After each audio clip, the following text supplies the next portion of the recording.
Bueno, bueno, buenos días, hermanos, que el Señor les bendiga. La verdad es que es un privilegio estar esta mañana con ustedes y increíble pensar que estando tan separados físicamente, pero que podemos estar juntos, que el Señor es el que nos une, es precioso. Y bueno, desde hace más de una semana he puesto a los hermanos a orar para que el internet no se caiga, porque aquí está la cosa difícil y bueno, que podamos terminar. Le dije a mi hermana Olguita que tuviera un plan B por si acaso se caía la señal. Y bueno, oremos que todo esté bien. Y hermanos, bueno, estoy agradecida al Señor, pero nosotros hemos pasado por cosas fuertes. Hace 2 días enterramos a una hermana que se congregaba con nosotros y estuvo hospitalizada por 2 meses, no por COVID, por plaquetas bajas, pero no hubo manera de subírselas, ni se hizo el diagnóstico y se fue con el Señor. Una hermana preciosa que estaba al frente, porque ella era la que estaba al frente ahí de Mampostal, junto con el hermano César, y bueno, y estábamos muy tristes, pero gozosos de saber que ella se nos adelantó y que se fue con el Señor. Y eso fue hace 2 días. Y ayer, en la casa de la hija de la hermana y de su esposo, tuvimos bautizos. Y por un lado estábamos tan tristes porque Judy se había ido, y por otro lado gozosos que 5 hermanas bajaron a las aguas, que el Señor sigue añadiendo a su iglesia los que son salvos. Y bueno, y continuamos mientras el Señor nos tenga aquí. Y hermano, lo que quiero compartir esta mañana tiene que ver con la iglesia. La iglesia en todos los tiempos es importante porque el Señor la dejó con una tremenda comisión. Y estuve leyendo de un teólogo, filósofo escocés, John Mackay, que él nació en 1889 y murió en 1983, un hermano presbiteriano que impactó a la iglesia. Y me llamó la atención que él comenta en uno de sus escritos que el papel de la iglesia consiste en ser la iglesia. Y entonces el título para este compartir es que la iglesia sea la iglesia. Porque nos preguntamos, ¿qué es la iglesia? Y nosotros podemos responder. ¿Quiénes la integran? ¿Cuáles son sus funciones? ¿Qué esperamos de la iglesia? Bueno, todas esas preguntas y muchas más que nos podamos hacer se contestan en la palabra, se contestan en las escrituras. Pero conseguí 5 palabras que de origen griego, que pueden resumir en parte en la función de la iglesia, el cumplir con que la iglesia sea la iglesia. Y la primera palabra es querigma. La hermana Olguita puede poner la lámina donde aparece la palabra. La primera palabra es querigma. Y esta es una palabra del griego y significa proclama, anuncio de una noticia por medio de un heraldo. Es una verdad absoluta que no se discute, que no se analiza. Querigma es una proclama, un anuncio. No es una interpretación de lo que se está diciendo. No. Es una proclama, como su nombre lo indica, proclama, anuncio. Y los testigos de lo que Dios había hecho por medio de Jesucristo se impusieron la tarea de proclamar esta buena noticia. ¿Y dónde vemos nosotros esto? Bueno, lo vemos en las prédicas primitivas narradas en Hechos, atribuidas al apóstol Pedro, a Pablo y a otros. Y yo quiero, hermanos, que busquemos en Hechos capítulo 2. Y qué bueno que podamos seguir juntos la palabra, porque es para leer algunos versículos. Hechos capítulo 2. Comenzando desde el versículo 22. Es el primer discurso de Pedro. Después Ese fue en el día de Pentecostés, después de la venida del Espíritu Santo. Y entonces dice Pedro, varones israelitas, oíd estas palabras. Jesús Nazareno, varón aprobado por Dios entre vosotros, con las maravillas, prodigios y señales que Dios hizo entre vosotros por medio de él, como vosotros mismos sabéis. A este, entregado por el determinado consejo y anticipado conocimiento de Dios, prendisteis y matasteis por manos de inicuos, crucificándole, al cual Dios levantó, sueltos los dolores de la muerte, por cuanto era imposible que fuese retenido por ella. Y en el 36 dice, sepa pues ciertísimamente toda la casa de Israel, que a este Jesús, a quien vosotros crucificasteis, Dios le ha hecho Señor y Cristo. Al oír esto, se compungieron de corazón y dijeron a Pedro y a los otros apóstoles, varones hermanos, ¿qué haremos? Pedro les dijo, arrepentíos y bautícese cada uno de vosotros en el nombre de Jesucristo para perdón de los pecados y recibiréis el don del Espíritu Santo, porque para vosotros es la promesa y para vuestros hijos y para todos los que están lejos, para cuantos el Señor nuestro Dios llamare. Precioso. Este es la predicación de la iglesia primitiva, un querigma, no es, si entiéndalo, analízalo, es una proclama, es el anuncio. Y nosotros vemos, en resumen, en lo que acabo de leer, cómo vemos la revelación de Dios a través de Jesucristo. En el versículo 22 dice, porque lo que Dios se mostró a través del Hijo. Dios fue a la muerte, está declarando Pedro, ¿verdad? Fue a la muerte. Eso habla de la redención. Y dice que resucitó. Y al final el llamado al arrepentimiento. Esto es querigma, hermano. Esto es una proclama, una verdad absoluta que no se tiene que analizar, no se tiene que hacer un estudio profundo. No, esto es una proclama. Esto era lo que los apóstoles al principio empezaron a declarar y lo hacían verbalmente. En Hechos 10, en los versículos del 34 al 43, vemos a Pedro, no vamos a ir allá, pero vemos al apóstol Pedro en casa de Cornelio, haciendo la proclama de quién era Jesús, dando querigma de quién era Jesús. Y en resumen dice lo mismo que dijo aquí el día de Pentecostés. Y fue para los gentiles, así como fue el primero que anunció el evangelio después del Señor Jesús haber muerto, resucitado y ascendido, aquí para los judíos, en el día de Pentecostés, en la casa de Cornelio, para los gentiles. Pablo también, en Hechos 13, vamos a buscar, este fue en el primer viaje misionero, Hechos 13 del 16 en adelante.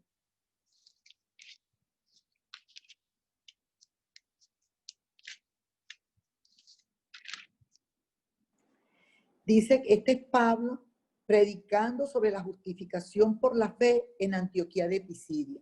Esto fue en el primer viaje misionero y no lo voy a leer, pero toda la narración está en los versículos del 16 al 41. Pablo, levantándose, hecha señal de silencio con la mano, dijo, varones israelitas, y los que teméis a Dios, oíd. El Dios de este pueblo de Israel escogió a vuestros padres y enalteció al pueblo, siendo ellos extranjeros en tierra de Egipto, y con brazo levantado los sacó de ella. Y sigue narrando todo lo que está en el Antiguo Testamento, y en el 38 dice, sabed pues esto, varones hermanos, que por medio de él se os anuncia perdón de pecados, y que de todo aquello que de por la ley de Moisés no pudisteis ser justificados, en él es justificado todo aquel que cree. Qué precioso. Eso es querigma, eso es una proclama, ese es un anuncio. La iglesia está llamada a dar el querigma la sustancia, la esencia de la verdad que está concentrada en Jesucristo. Jesucristo es el que revela a Dios, es el clímax de la revelación de Dios. En Jesucristo está completa nuestra redención. Jesucristo es el clímax después de la resurrección. Y el querigma, entendemos en el querigma que somos llamados al arrepentimiento. La iglesia tiene que hacer eso. Esa es una de las funciones de la iglesia. Felipe, cuando tiene ese encuentro con el eunuco, le da querigma, le da el anuncio de quién es Jesús. Dice que comenzando desde Isaías, porque eso es lo que estaba leyendo ese etíope, comenzando desde Isaías, le presentó el evangelio de Jesús.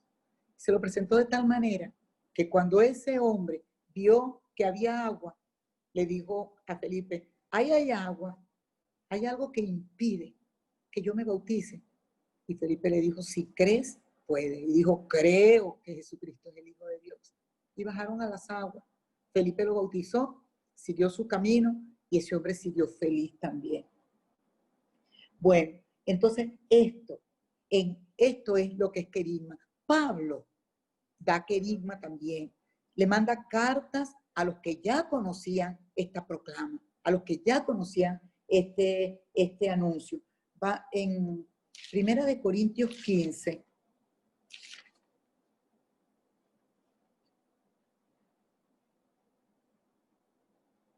¿Ya?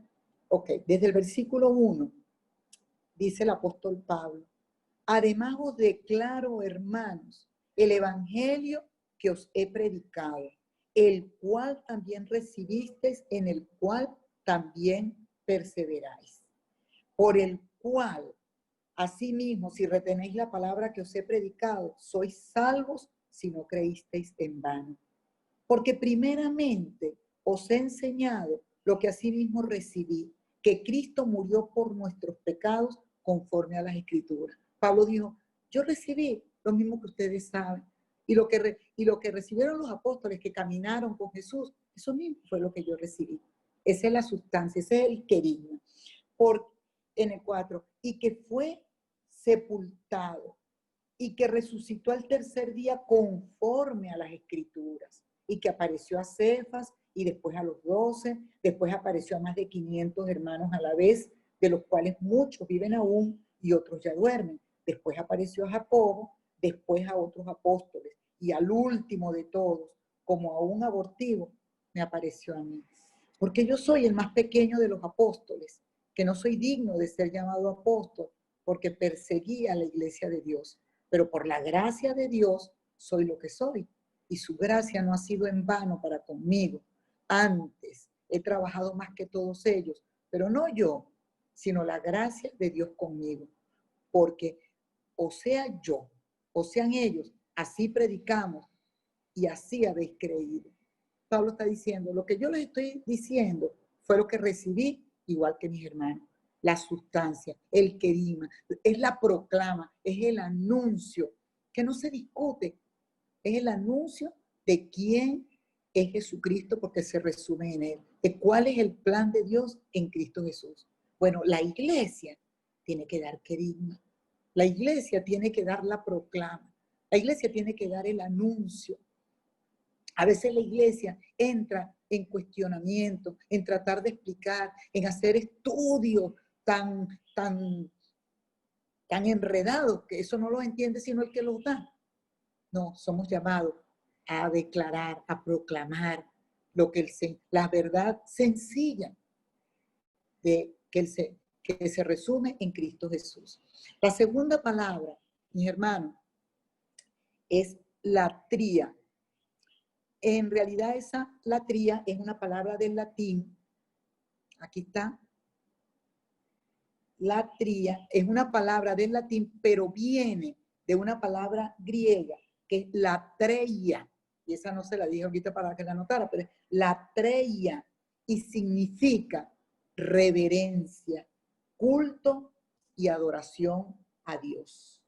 En resumen, latreia significa adorar y servir a Dios.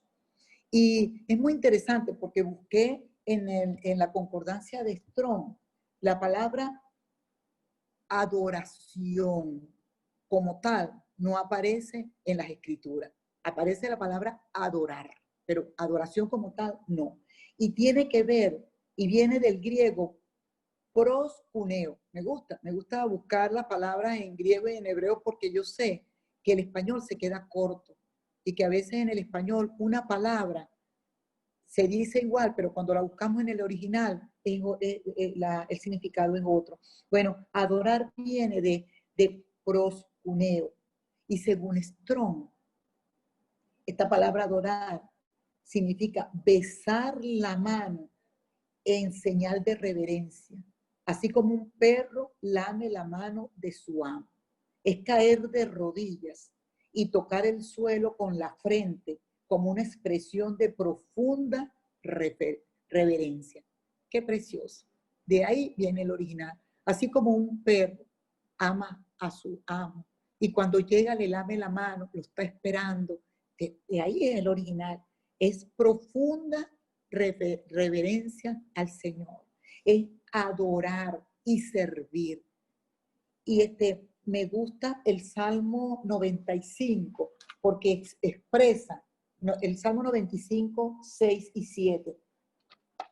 Salmo 95, no vayamos a la otra palabra. Salmo 95, 6 y 7 dice, venid, adoremos y postrémonos, arrodillémonos delante de Jehová, nuestro Hacedor, porque Él es nuestro Dios.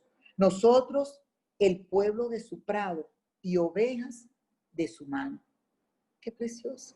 Estos dos versículos expresan lo que es venir delante del Señor. Y no es solamente, no es la actitud externa, pero lo que el salmista está diciendo, adoremos y postrémonos, arrodillémonos delante de Jehová, nuestro Hacedor. Y sabe que cuando entendemos esto, y esta palabra lo que nos lleva es a ver la grandeza de nuestro Dios y la pequeñez nuestra. Eso, cuando vemos al Señor, cuando vemos sus atributos, cuando lo vamos conociendo, cuando sabemos quién es Él, nos damos cuenta que quiénes somos nosotros. A la luz de su santidad, nosotros nos vemos tal cual somos. Y entonces estamos agradecidos de que Él nos haya amado, nos haya escogido.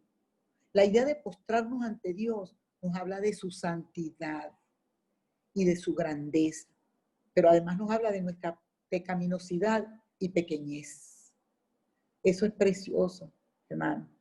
Cuando nosotros buscamos un poquito acerca de los atributos de Dios y meditamos en ellos, vamos a las Escrituras y vemos acerca de sus atributos, de su omnisciencia, omnipresencia, omnipotencia, de su aceidad, que significa que Él es el que existe en sí mismo y no necesita otro, que Él es único.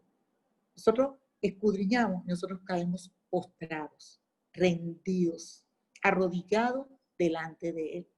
La iglesia tiene que decir esto. La iglesia tiene que entrar en adorar, en servir al Señor, en ser para Él. No es una actitud externa, eso viene con el conocimiento, con la intimidad que tenemos con Él. En Apocalipsis, vamos a buscar Apocalipsis 5, los versículos 13 y 14.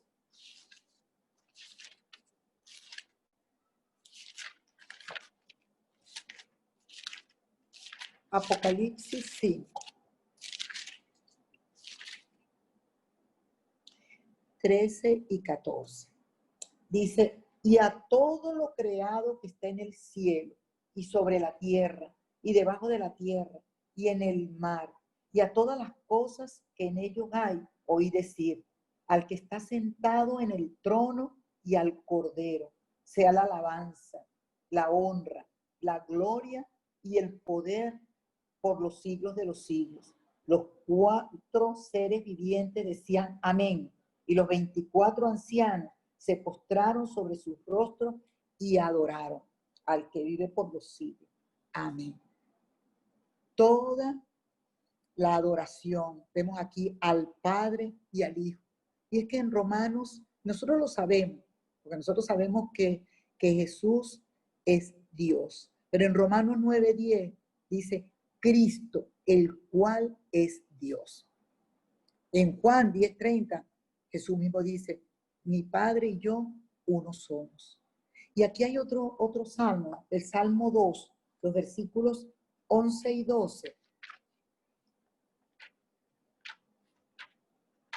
Salmos 2.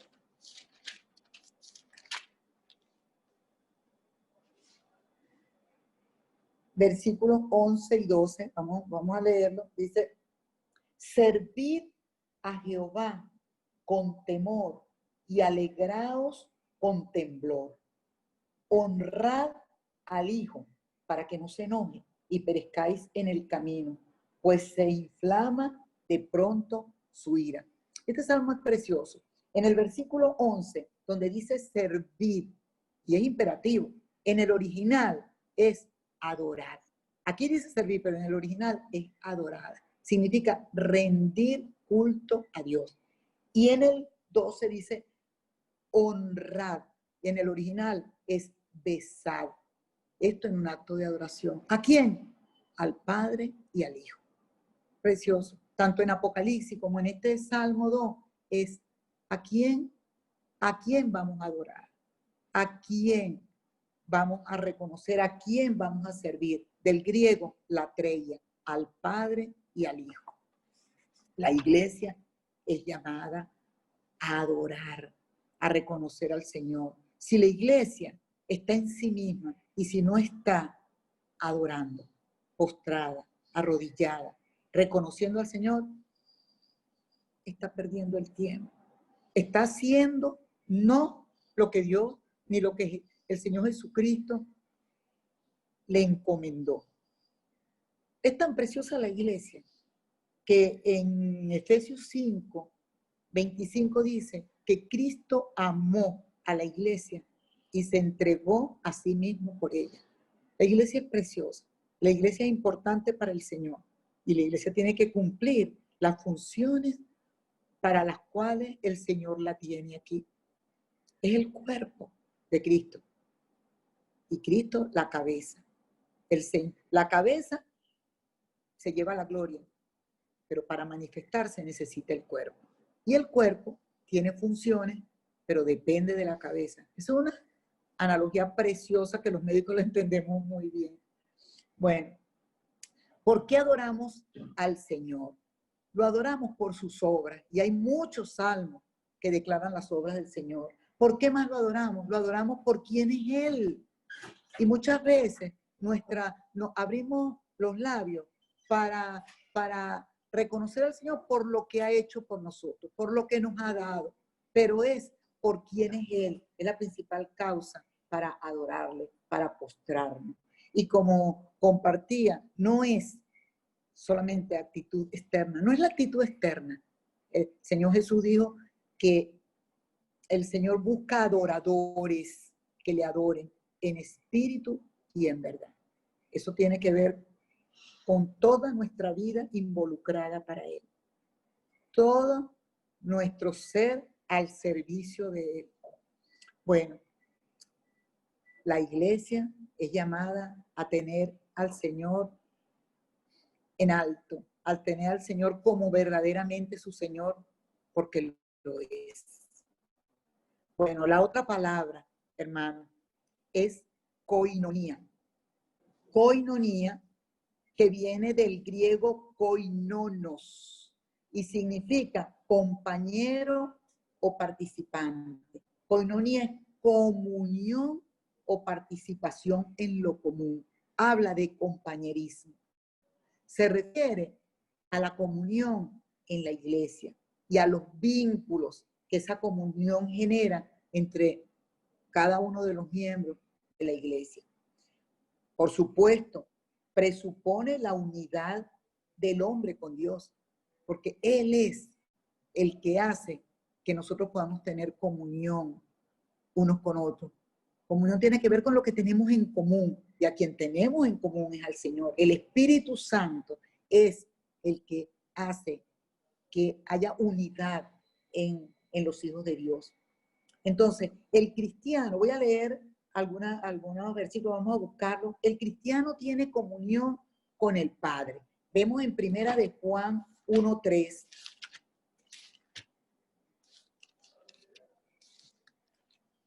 En la primera carta de Juan,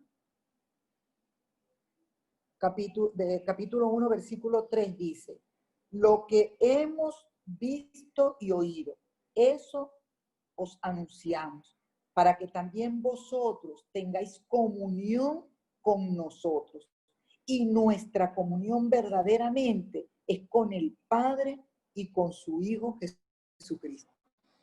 Primero, nuestra comunión es con el Padre y con su Hijo Jesucristo.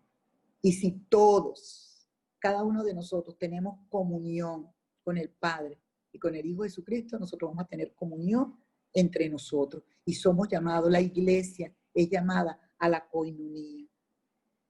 Tenemos comunión con el Espíritu Santo. En 2 de Corintios 13:14. Segunda a los Corintios 13:14.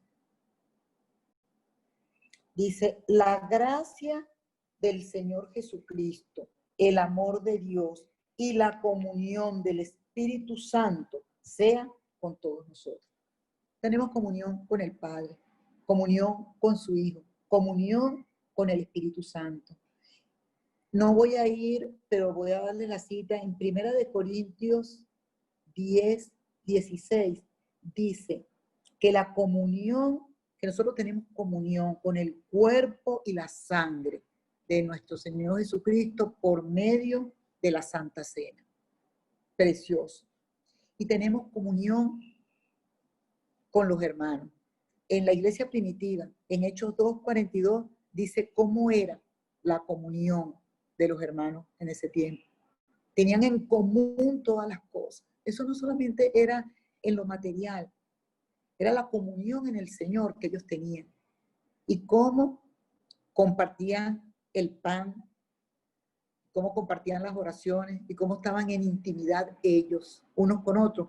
Y esa intimidad viene de tener primero comunión con el Padre, con el Hijo y con el Espíritu Santo. Por esa coinonía es que somos llamados también a participar de los sufrimientos de Cristo, a participar de los sufrimientos de los hermanos que son perseguidos, a participar de las necesidades de los hermanos, estar prestos para ayudar por esta comunión que tenemos. Y somos llamados a no tener coinonía con las tinieblas. Y voy a leer aquí en Primera de Juan 1:6. A eso sí no podemos. Somos llamados a no tener coinonía, comunión con las tinieblas, con el mundo. Primera de Juan 1:6. Si decimos que tenemos comunión con Él y andamos en tinieblas, mentimos y no practicamos la verdad.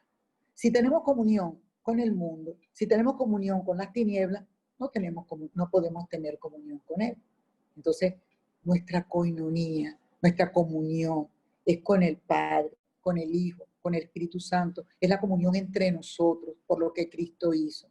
Y llamado a no tener comunión con el mundo, con las tinieblas. La iglesia del Señor tiene como función la coinonía. La otra palabra, hermano, del griego también es diaconía. Diaconía.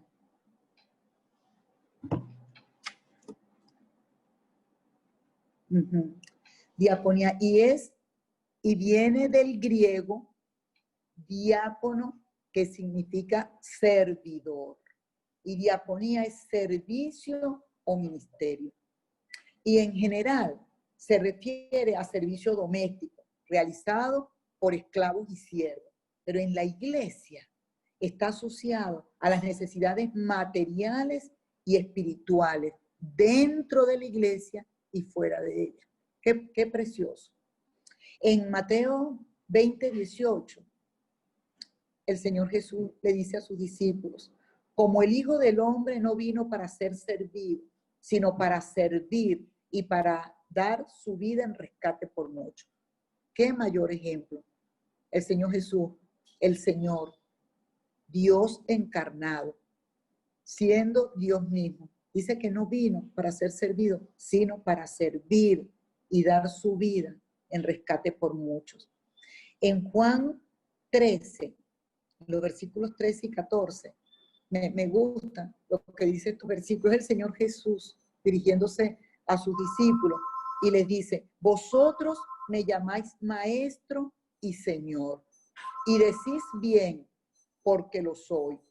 Pues si yo, el Señor y el Maestro, he lavado vuestros pies, vosotros también debéis lavaros los pies los unos a los otros. Qué precioso. Ejemplo nos dio. Si yo, ¿verdad? Soy maestro y Señor, y lo soy, está diciendo él, y he hecho esto, ¿cuánto más ustedes lo deben hacer? Y qué más que lo que se declara en Filipenses 2, 6 y 7. Filipenses 2, 6 y 7 dice acerca de Jesús, el cual, siendo en forma de Dios, no estimó el ser igual a Dios como cosa a que aferrarse, sino que se despojó a sí mismo, tomando forma de siervo, hecho semejante a los hombres. Dice que él se despojó a sí mismo. Él lo hizo de manera voluntaria y tomó forma de siervo. Esto tiene que ver con koinonía, con diaconía, pero tiene que ver con diaconía, con el servicio. El Señor vino a servir, nosotros somos llamados al servicio, a servir, a servirnos unos a otros, dentro de la iglesia y también fuera de la iglesia. Nosotros todos conocemos el pasaje de Hechos de los Apóstoles o Hechos del Espíritu Santo en el capítulo 6, los primeros versículos, donde se escoge a los diáconos, donde se escogen a 7 hombres que tenían características especiales, no eran cualquiera. Dice que eran varones de buen testimonio, llenos del Espíritu Santo y llenos de sabiduría. Y fueron escogidos para el servicio de las mesas, para atender a las personas, para atender a las viudas que estaban quejándose porque ellas no eran atendidas como estaban siendo atendidas las otras viudas. Y escogieron a 7 varones. 7 varones que eran a servir a las mesas, pero que eran llenos del Espíritu Santo. Y entre esos varones estuvo Esteban. Esteban, que fue apedreado y que a quien se le dio muerte proclamando el querigma de Jesús, declarando después de tremenda presentación de quién era Dios y quién era Jesús y lo que él había hecho, murió apedreado. El otro de los diáconos, de esos 7 hombres llenos del Espíritu Santo y de sabiduría, fue Felipe, evangelista, el que tiene el encuentro con ese etíope y que después más adelante se le dice, se le nombra en las escrituras como Felipe el evangelista. Bueno, esto es la diaconía, el servicio de uno a otro, el servicio entre los hermanos, pero somos llamados también a servir afuera. Estas son funciones de la iglesia, precioso, y está sencillo, a eso es que somos llamados. El apóstol Pedro, en primera de Pedro 4:10, dice, cada uno, según el don que ha recibido, ministrelo a los otros como buenos administradores de la multiforme gracia de Dios. En la iglesia servimos al otro de acuerdo a los dones y ministerios que el Señor nos ha dado. La iglesia es edificada por medio de la diaconía, del servicio que nos damos unos a otros. Siempre comparto con los hermanos y les digo que si nosotros no funcionamos en la iglesia de acuerdo a los dones y ministerios que el Señor nos ha dado, le estamos robando a la iglesia lo que el Señor nos ha dado porque no se lo queremos dar de parte del Señor a la iglesia. Entonces, estamos robando. El Señor tiene un orden para nosotros. Y nosotros sabemos que la salvación es personal, pero que una vez que creemos, somos sumergidos, somos inmersos en un cuerpo. Y sabemos que en el momento que creemos, pertenecemos a la iglesia universal, pero somos sumergidos en una iglesia local, donde vamos a funcionar de acuerdo a la capacidad que el Señor nos ha dado a cada uno, de acuerdo a los dones que nos ha dado a cada uno, porque a todos nos ha dado. Precioso. Y, hermanos, la última palabra de estas palabras de origen griego es didascalia. Didascalia. Vamos a verla ahí. Didascalia. Y viene del griego y significa enseñanza. En la Biblia aparece la palabra doctrina, sustituyendo a la palabra que en original dice didascalia, pero en realidad la palabra doctrina no aparece en los originales. Esa palabra doctrina es de origen del latino, es del latín, y su significado es básicamente conjunto de normas o credos religiosos, y fue introducida por el romanismo al cristianismo en el año 325 en el Concilio de Nicea. Esto es muy interesante, porque nosotros leemos en las Escrituras y en las cartas paulinas la palabra doctrina, pero en el original podemos buscar en el Nuevo Testamento, que es paralelo español-griego, y no aparece la palabra doctrina, aparece didascalia. La didascalia se refiere a la enseñanza de Jesucristo, que siempre fue sencilla, diáfana y digerible. Si nosotros leemos la Escritura, lo que el Señor Jesús enseñó fue sencillo, pero nosotros complicamos las cosas. Entonces nosotros decimos, no, la doctrina de esta denominación a la que yo pertenezco, el credo de donde yo me congrego es esto, creemos en esto, en esto. Nosotros tenemos que creer lo que el Señor Jesús nos enseñó. Tenemos que creer el querigma que ya fue proclamado, declarado, que fue anunciado y que fue profetizado desde el Antiguo Testamento. Bueno, nosotros tenemos que dar las enseñanzas sencillas de Jesús. Somos llamados como iglesia a dar las instrucciones simples que dio Jesucristo. Y si llegamos a la chiquitica, ¿en qué se resume esa enseñanza? Bueno, se resume como el Señor Jesús le respondió al que le preguntó que cuáles eran los mandamientos. Y él dijo, bueno, los mandamientos y toda la ley se resume facilito en dos. En amar a Dios.